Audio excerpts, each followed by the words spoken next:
তো আমি বর্তমানে রয়েছি বাংলাদেশের শেষ সীমানায় একটি দোকানে। এটা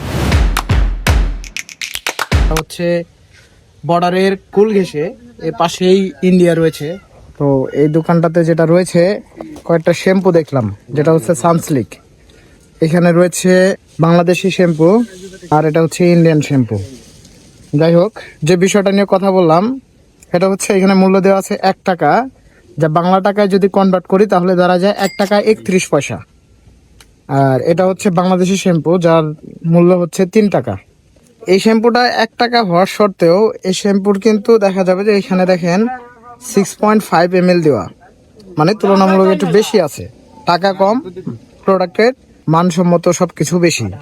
আর এটা হচ্ছে বাংলাদেশি যার দাম আছে 3 টাকা, অথচ ভিতরে যদি আমি লক্ষ্য করি দেখেন যে এখানে দেওয়া আছে 5.25 ml।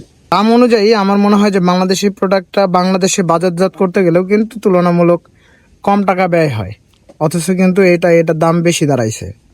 আর এটা যদিও তৈরি করতে সবকিছুতে করতেও টাকা কম লাগছে, এই জন্য প্রোডাক্টের মানও ভালো, ভিতরে সবকিছু আছেও বেশি, অথচ দাম এর থেকে কম।